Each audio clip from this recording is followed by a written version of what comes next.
Welcome to my channel, USA Bettle Zone. Today, I'm going to tell you one of the most unbelievable, emotional, and heroic stories ever witnessed at 30,000 feet above the earth. A story that reminds us, courage can come from the smallest, most unexpected hearts. Soft piano music begins, transitioning to ambient airplane sounds. It was a clear spring morning over Denver International Airport. The sun glistened on the runway as passengers boarded Flight 267, a twin-engine Boeing 737 bound for Seattle.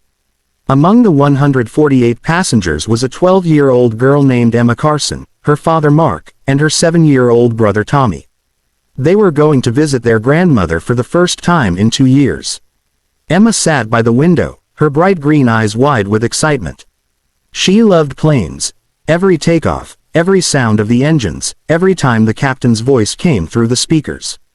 She had a small notebook on her lap filled with sketches of airplanes, notes about how they worked, and even some diagrams she'd drawn from her favorite YouTube aviation channels.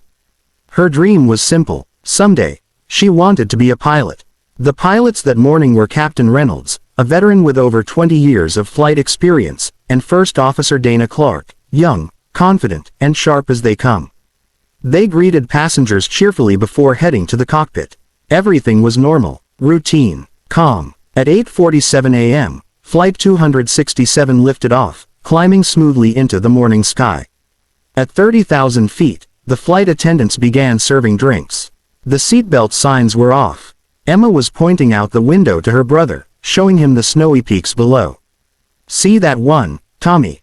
That's Mount Rainier. We'll be near there soon," she said, smiling. Her father chuckled. "I think you might know more about this flight than the pilots do," he teased.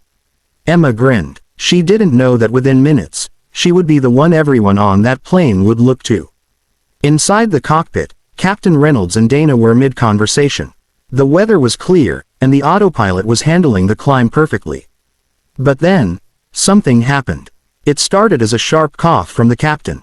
Then another. Dana turned to check on him, just as she felt a strange dizziness take over her own body. The oxygen system warning blinked red. Ding, ding, ding. The cabin altitude alarm screamed through the cockpit. Something had gone terribly wrong with the aircraft's pressurization system. Within seconds, both pilots lost consciousness. The plane continued cruising, on autopilot, high above the clouds, but its human guidance was gone. At first, no one in the cabin noticed anything wrong. But soon, passengers began to feel lightheaded. A few fainted. Masks dropped from the ceiling like yellow jellyfish floating in the air. Emma's father grabbed a mask for Tommy. "Put this on, buddy." Then he turned to give Emma hers, but she was already wearing it, eyes darting around, noticing something was off. The intercom remained silent. No captain's voice. No announcement. Her heart started to pound. She looked toward the cockpit door. It was closed, locked.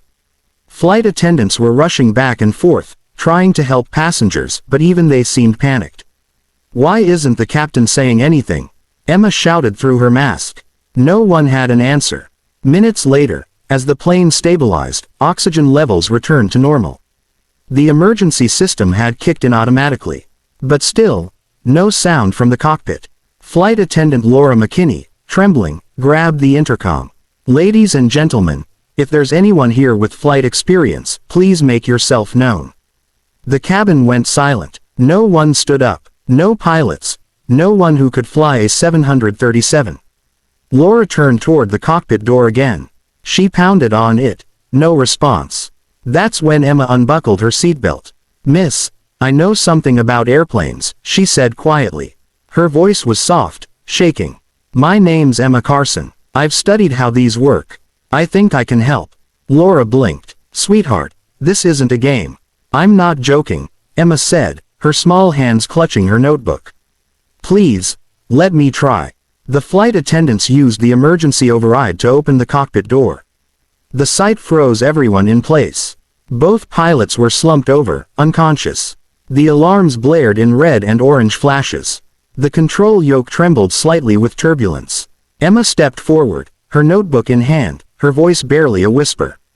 "Oh my God." Laura hesitated, then handed Emma the radio headset. Can you talk to air traffic control?"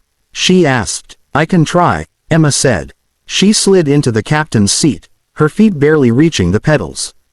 Her hands trembled, but she took a deep breath, just like she'd seen pilots do on YouTube tutorials.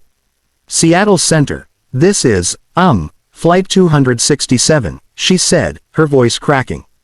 Both pilots are unconscious. I need help. Static filled the line. Then, a calm, steady voice replied.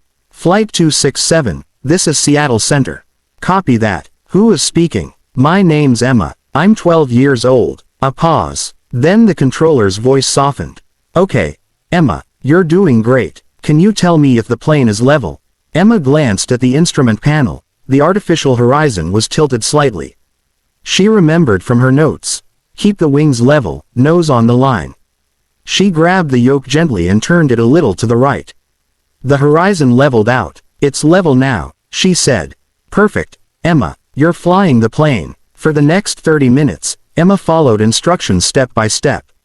Controllers from Seattle and Denver guided her through every command, altitude adjustments, heading changes, autopilot settings. Emma, I need you to take a deep breath, said the controller, Jason Turner, a 38-year-old father himself. We're going to bring you home safely. In the cabin, passengers wept silently.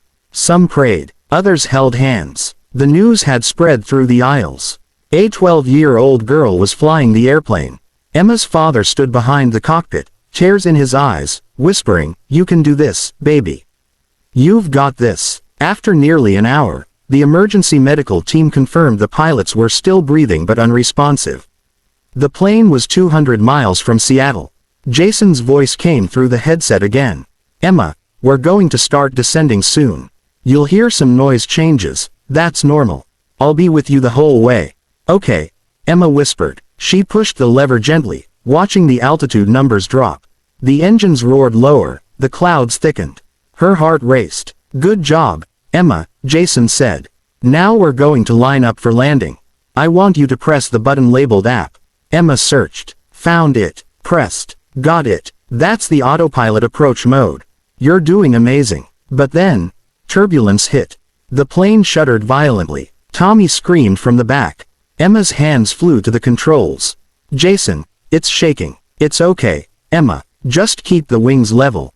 Small movements, remember. She steadied her grip. The plane leveled again. Runway lights appeared through the clouds like a glowing river of gold.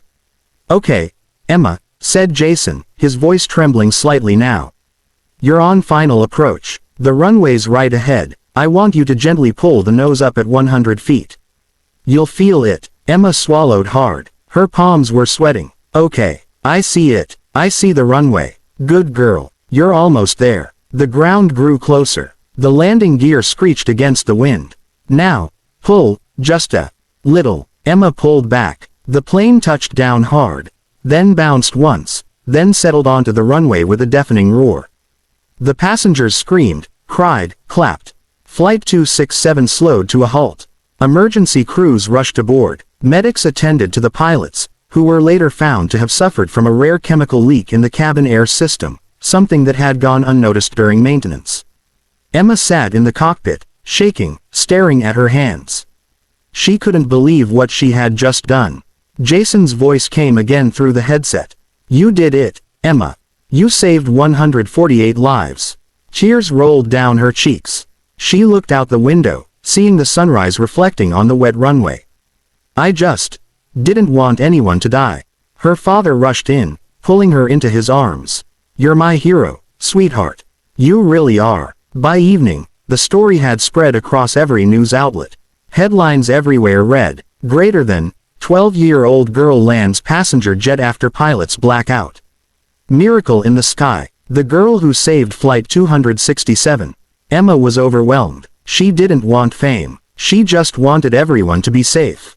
In interviews, she said only one thing that broke millions of hearts around the world. Greater than, I didn't think about being scared. I just thought about helping. Captain Reynolds and First Officer Dana recovered fully a few weeks later. They personally visited Emma and her family, hugging her tightly. Emma, Captain Reynolds said, voice trembling, I've flown thousands of flights in my life, but I've never been more proud to call someone a fellow pilot. A year later, At a small airfield outside Seattle, the Federal Aviation Administration invited Emma to take her first real flying lesson. She sat once again in a cockpit, this time with her instructor beside her, not unconscious, but smiling proudly. The moment the plane lifted off, the instructor said, "You were born for this, kid." Emma smiled, eyes gleaming with sunlight. "I think I was." Back on the ground, a crowd of cameras waited. But this time, Emma wanted to speak, not as a hero, but as a reminder. She looked into the camera, her voice soft and honest. Greater than, when everything falls apart, someone has to stay calm. Sometimes that someone might just be a kid who refuses to give up. Clapperboard outro. Soft cinematic music builds. Narrator. Emma Carson didn't just land a plane. She landed hope, courage, and the belief that heroes can come from anywhere. And that's why, no matter where you are, no matter your age or your fear, remember, even at 30,000 feet, courage can lift you higher than the clouds.